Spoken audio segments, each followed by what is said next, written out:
Just pulling away from Newgrange again. I spent about 15 minutes there.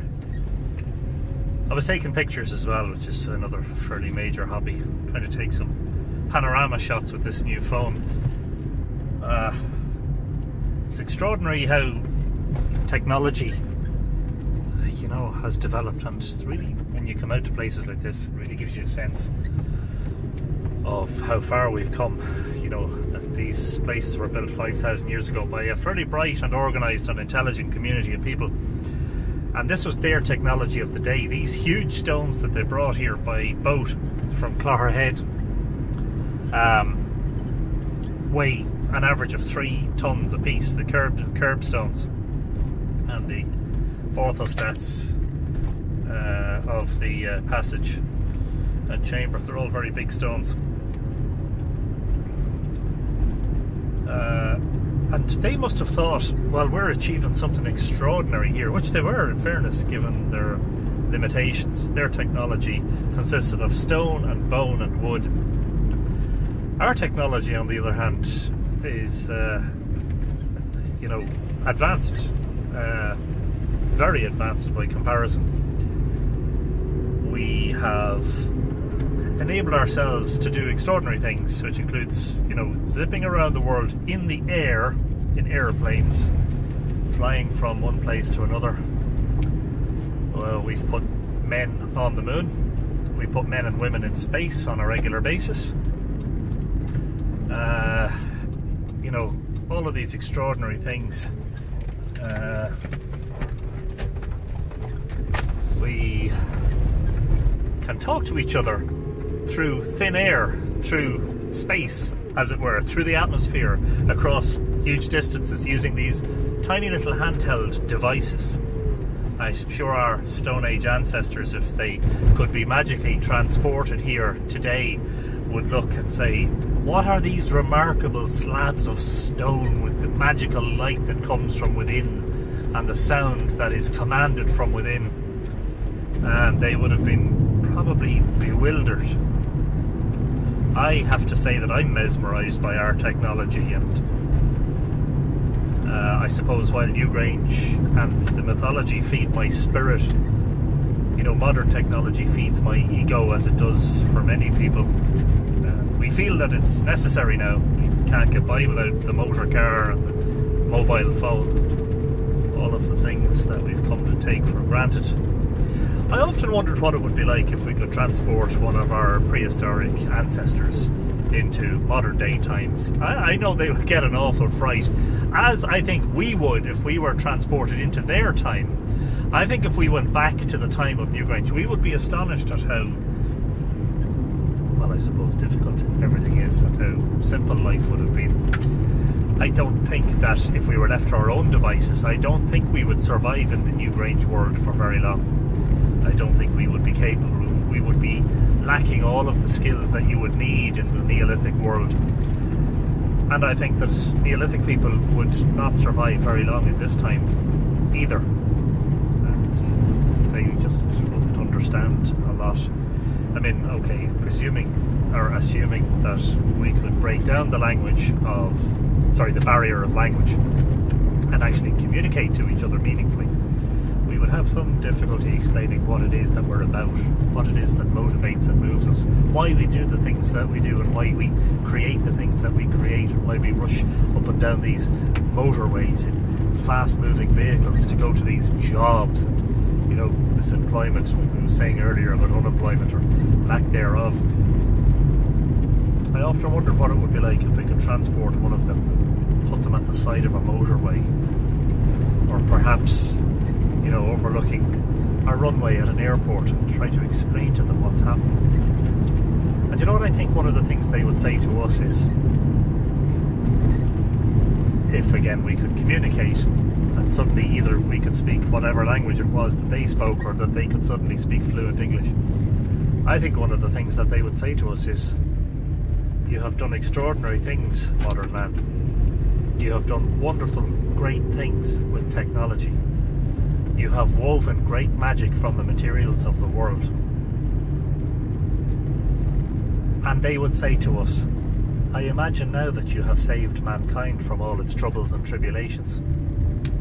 We might say, what do you mean? And Stone Age man might say to modern man, well, what I mean is this: you have developed the means to save people's lives. You can perform operations to basically reverse what would be fatal episodes in the lives of Stone Age man. You have enabled yourself to travel the world in less than a day. You can communicate with your fellow man and woman across huge distances, thousands of miles across oceans, without any delay, and you have basically commanded the power of the gods to bend to your will. Therefore, and this is the key point, therefore you have now undoubtedly rescued man from the brink of his own self-destructive path, from the brink of his own Armageddon, because no doubt you have largely used this technology for the greater good. And that's where we would immediately stumble, and that's where we would fail the test. And even in asking the question, Stone Age man would be acknowledging that it has always been an issue for mankind that when we create material things and when we begin to create boundaries and mark out landscapes as belonging to somebody, as being a particular individual's possession, that's when we begin to engender strife and argument and contention with each other. And in asking that question, Stone Age man is looking back at the time Newgrange was built and saying, yes, for a time we were unified in purpose. We felt that we could be at one with the world and the cosmos and at one with ourselves. But I think that he would acknowledge somewhere deep down within himself that that was a fallacy. That in actual fact, you know, the fortunes of mankind are dictated by the simplest of things, which come down to our possessions and our territories. The ownership of things and materials and possessions and territories and lands that puts us at contention with each other is something that we actually feel that is necessary in order to be who we are as human beings. It takes a very strong-willed and unique and I suppose spiritual individual who can become detached from that sense world, from that material world, and to announce and pronounce, I am not going to be the slave of materials and possessions and territories. I am my own man, I am my own woman. I am going to have my own sense of place in the world and the cosmos, which is not going to be dictated by possession and material. And I imagine that modern man in said conversation would be embarrassed and would be perhaps no longer meeting the gaze of his ancestor, of his Stone Age precursor, and would perhaps be looking, you know, down at the ground for a spot to look at uncomfortably, having been asked that most difficult of questions. Well, we're standing here watching these metal birds fly away and land in this spot, taking with them and bringing home people from far off lands. And if you've done all that, then surely you have aroused the technological mastery required and acquired the magical gifts of the gods to bring some sense of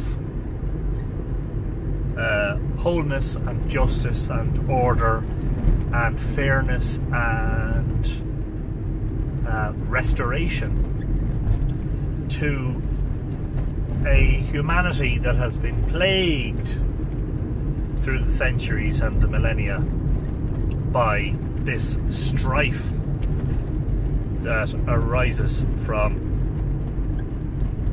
our possessions and our technologies and our territories. It is no coincidence, I think, that not long after Newgrange was completed, around 5,000 or a little over 5,000 years ago, that in actual fact the cairn and mound building empire, if you call it that, it wasn't really an empire, civilization that existed, seemed to go through some sort of major change into the Bronze Age. Not sure if that was a decimation of population, some sort of upheaval, some sort of disaster, a war, a famine, a disease. But the type of monument that was then built became very different. And of course the Bronze Age brought with it the discovery of metal, the discovery of what we call bling, you know, the gold rings and the fancy necklaces and bracelets and jewellery. And of course stabbing weapons, the sort of lethal daggers and blades and swords that we began to use against each other. So I don't think it's any surprise necessarily that happened. But I do think that such a conversation would be very telling. Of course, the opposite might be true in that, you know, you could find yourself going back as a modern man, going back to the Stone Age, and if you could communicate with your ancestors, go out to the Boyne Valley or to one of these places of prehistory where these type of monuments were being built, and say to them, well, what is it that you've achieved here? And, you know, maybe they might surprise us with their answers. Maybe they weren't as unified and as spiritual and as mystical as we think. Maybe they were barbarous. And maybe there were an elite priesthood. Maybe there was an elite priesthood whose members drove slaves to construct these wonderful edifices. Maybe it was all about ego and not about spirit. I get the sense that it was very much about spirit, but maybe I'm wrong about that. The truth of the matter is that when you're dealing with 5,000 years of history, all you have are the monuments and the carvings upon them and their alignments and some of the associated mythology and folklore, which may go back all that way. And you have to try and make sense of it. It's like putting a great jigsaw puzzle together. But I think that we would find common ground in our discussions, you know, modern man's discussions with Stone Age man. But I think we'd also find that we would be ravines apart. There would be a chasm between us in terms of our worldview. Our worldview today is very much driven by consumption and materialism. We don't realise it. We like to hang on to the idea that we're spiritual, and we like to go to the church, and going to the church once a week convinces us that, well, we have this spiritual side. We're trying to, you know, amend with God. We're trying to commune with God in a way that says, look, you know, I understand that what I'm doing is not natural. You know, it's not good for the planet. I'm involved in this consumptive society that, you know, discards you know, cosmic sanctity and the idea of being at one with everything. But look, I'm saying sorry for that. So everything's good, okay. I come here once a week, and basically somewhere maybe within myself I acknowledge my failings and I bow my head and I ask for your forgiveness, and then everything's all right. I can just continue on this path again. I don't think it's any surprise that the world's religions and, you know, spirituality in general looks at a future time of great difficulty for mankind, what we call apocalypse or revelation or Armageddon, the idea of an ending of the world. It's no surprise, because that Armageddon was happening back in, probably in the Neolithic, but definitely in the Bronze Age. That sort of Armageddon was already happening, that strife between each other. The fact of the matter is that we have so many ancestors, and the possibility of so many progeny, but certainly we have so many ancestors that, you know, we acknowledge that we've come from a great pool of ancestors, that in actual fact the stranger on the street that we meet, whether it be in Drogheda or Dublin or London or Paris or Rome or New York or Sydney or Moscow or even Hong Kong, who knows, that they're actually probably more closely related to us than we can imagine, and that we're all interrelated in some ways. We've got to figure out a way to live together. and we find it much easier to contend with each other and to have strife with each other and to war with each other than we do just to get on.